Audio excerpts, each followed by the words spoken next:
নমস্কার, চন্দ্রবাবু ব্লগ পাঁচমিশালি। আমি এই কয়টা মশলা দিয়ে চিংড়ি মাছ রান্না করব। এখানে জিরে বাটা, রসুন বাটা, গরম মশলা বাটা আর কাঁচা লঙ্কা পাকা লঙ্কা বাটা আছে। এখানে গরম মশলা, ছোটো এলাচ, দারচিনি আর লবঙ্গ।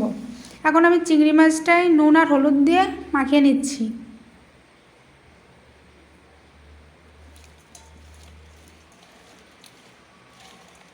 মাখানো হয়ে গেছে আমার। কড়াইতে আমি সাদা তেল গরম হতে দিয়ে দিচ্ছি। এখন আমি চিংড়ি মাছগুলো সব দিয়ে দিচ্ছি।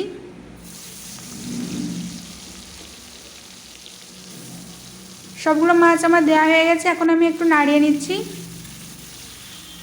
যেহেতু চিংড়ি মাছ বেশি ভাজলে শক্ত হয়ে যায়, তার জন্য আমি 2 মিনিট মতন চিংড়ি মাছটা ভাজি করব। হালকা একটা কালার আসলেই আমি চিংড়ি মাছটা নামিয়ে নেব। চিংড়ি মাছটা আমার ভাজা হয়ে গেছে, এখন আমি নামিয়ে নিচ্ছি। চিংড়ি মাছ ভাজার তেলেই আমি শুকনো লঙ্কা, সরিষা, তেজপাতা ফোড়ন দিয়ে দিচ্ছি।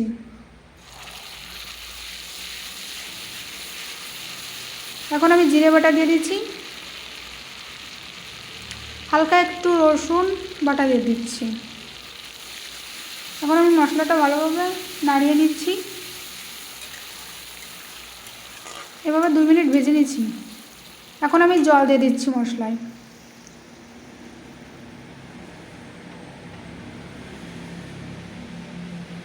হালকা একটু নাড়িয়ে দিচ্ছি।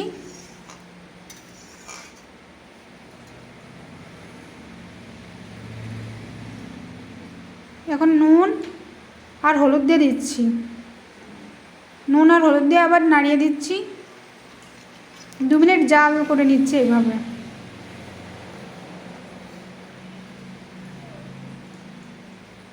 এখন আমি কাঁচা পাকা লঙ্কা বাটাটা দিয়ে দিচ্ছি। হালকা একটু নাড়িয়ে দিচ্ছি। ভাজা চিংড়ি মাছগুলো সব দিয়ে দিচ্ছি। এখন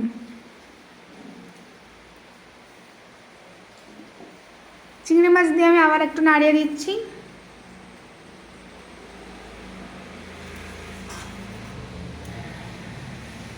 এভাবে আমি 2 মিনিট জাল করে নিচ্ছি, তারপর আবার নাড়িয়ে নিচ্ছি।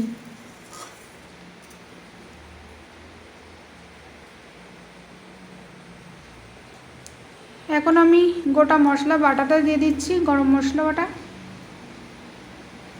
এভাবে আমি 5 মিনিট জাল করার পর এখন আমি চিনি দিয়ে দিচ্ছি। চিনিটা অপশনাল, কেউ যদি না দিতে চায় না দিলেও সমস্যা নেই। আমার কাছে চিংড়ি মাছ একটু মিষ্টি মিষ্টি ভালো লাগে, তার জন্য আমি একটু বেশি পরিমাণে চিনি দিয়ে দিচ্ছি। হালকা একটু নাড়িয়ে 2 মিনিট এভাবে জাল করে নেব।